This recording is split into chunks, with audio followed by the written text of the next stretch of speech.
film. We just listened to 2 minutes of praise of your performance, and you were, I think, were very true about that. From Neil? Yes. Well, you were.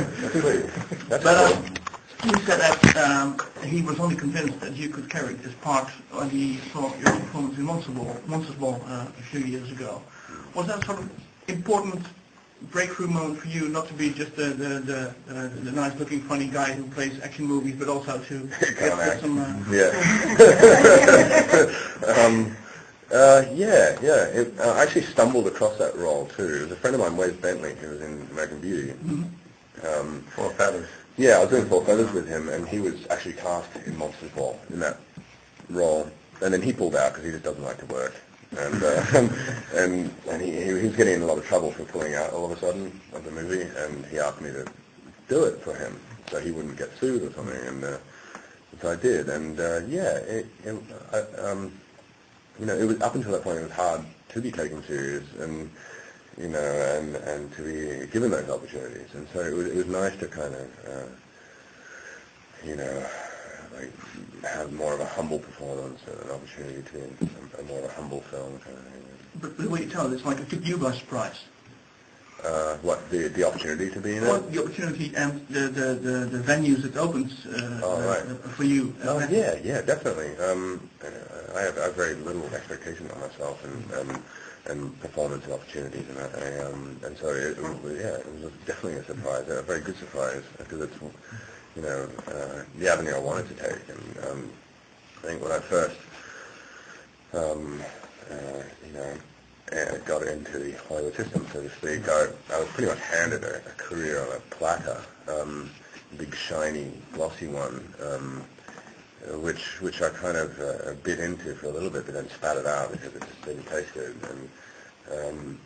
And it just took a long time to kind of destroy what had been handed to me and the parts that had been created, and the whole, I felt like a bit of a product, like the whole product placement thing, and I felt like, it was just out of my hands a little bit.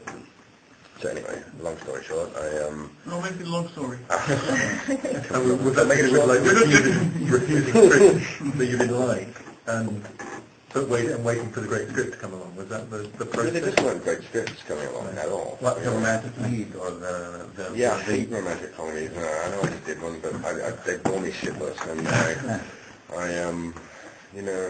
they were just lame, and but it was basically a product of the lame work I've done. That's all. It's like fortunately or unfortunately, or all my mistakes were on film, and it's purely because I never went to acting school. I never did any acting classes. I had an acting teacher, and so as I've matured as a person, so has my performance, and so have my choices, and so I couldn't help that. But it's been a process of kind of self improvement and elimination and investigation and all of those things. How did just last year look, just in terms of chronology? You had Casanova, Brokeback Mountain, Candy. Where did you fit in all that? Well, it kind of started with Brothers Grimm, and then I had about I had quite a bit of time off after that. I had about 8 months, and then I did Lords of Dogtown, and then I had a day off in between that and Brokeback Mountain, and then I had a day off between that and Casanova, and about a week or two between that and Candy. And I don't know, I didn't find it that difficult going from one to the other, because generally after reading a script, when I put it down, or usually halfway through the script, I know whether or not I can do it. And so I basically read all 5 of those scripts, and I had a stack of scripts, so I knew how to play each one. And I just kind of asked them to kind of order it for me. But it worked only because of the structure and the schedule. Like, I couldn't have done Candy right after Brokeback Mountain. I would have exhausted that side of myself, and the emotion. Something lighter. Yeah, I did the fucking stupid kind of. Yeah, it was. It really was, and I needed it. I needed to not take myself too seriously. Take acting, the process too seriously. And by the time I got to the end of that, I was kind of sick of the flowers, and I wanted to go back to the grind and kind of regaining a bit of focus. But despite from that, a lot of other things changed. You kind of reconnected with your home country. You became a father. I mean, what way do you think do you have changed in the last couple of months through all these experiences? Hugely. Obviously becoming a father has just been the biggest award in this award season. You know, it's been the most beautiful distraction as well. That kind of kept me everything in perspective. And look, I don't know. There's so many ways in which it's changed me. Is she sleeping? She is actually now. She never really, she's not a screamer. She's very happy. If she wakes up in the middle of the night, she wakes up giggling. It's really extraordinary. And I go in, I shake her. I have to shake the smile off her face. The tears from her eyes. You're so lucky. Yeah, but and she's just got to a point now where she is actually sleeping 8 hours. Like she'll sleep from, she's 3.5 months, but she'll sleep from, 8 until 4 in the morning kind of thing, and then wake up, and then she'll wake up again at 7 kind of thing, just wakes up for a feed. But I feel like it's the calm before the storm. So finally she's sleeping, but now it's easy about to come through. She'll probably be up before the whole thing. So you sort of take it in turns with Michelle to be mummy? Yeah, absolutely. I mean, I haven't worked for the last year, and so I've been very hands-on with the pregnancy, the full 9 months. I cooked and cleaned for her every day, and I made the focus of my day was just based on making her happy and relaxed. And so therefore she had a very, very good pregnancy and a very easy birth. And we have a very happy child. And so we're going to kind of continue that. I'm going to take another year off and allow Michelle to work, and I'm going to kind of be Mr. Mum. You're off starting now, or sort of after the end of your next project? No, I'm going to take another year off. Right. I already have taken a year off, so I'm going to kind of continue. Right.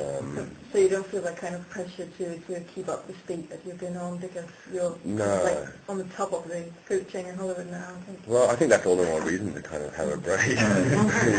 I've worked hard to kind of get to a place of choice, but I also want to kind of take the shine off it again, and I don't want to go out and act in something else and kind of be competing against my own performances and people's expectations, and then I'd be acting for the wrong reason. And also, in 5 years' time, Matilda's going to have to, she'll need stability, like social stability for primary school and stuff. So we realize that now's the time to travel. So over the next year, we're just going to float around through Europe. Or with your family? Yeah. Do you wish to go back to Australia to live with the family? Or? No, actually. I'm selling my house in Australia. I'm kind of looking forward to just spending some time through Europe. Yeah. How's it to be in a family with 2 Oscar-nominated? Yeah, I know. Is it more pressure or less pressure? Less pressure. Yeah, because you're not concerned with yourself. If I was by myself or Michelle was by herself through the nomination time, I don't know. There's just maybe too much anxiety and nerves. Pick your I can just yeah. We can get hair and makeup together. I choose to now just be proud of her and make the evenings about her and I'm turning up to support her, and it helps me kind of relax. I can't quote this because my wife would give me hell. She does it, why can't you? Yeah. You can't what? You can't? I can't quote. I'll quote it. All right, yeah. In my article. But what was it like, the experience of making this film, which is so much about a relationship that is so beautiful going wrong, when you're just told you were expecting a child when you started? And having all that happiness. The scene where your child dies. I know that was actually particularly disturbing, because we found out that Michelle was pregnant a month before we shot that scene, and so I don't know. Very rarely do I ever get kind of disturbed by anything I have to portray or things acting. So usually, like, the darker and grittier it is, the more I'm kind of like, let's go for it, let's push it. But this was really it was really tough, and in between takes I was on the phone to Michelle, kind of, I didn't want to jinx my own personal life by it, and at times I was actually protesting it, because I didn't think we should actually see the baby. I thought that it would, the power of suggestion sometimes is more powerful, and so actually you do see the baby quite a bit in the film, but not half as much as you're going to see it, so yeah, it's a bit better, but it was definitely bizarre.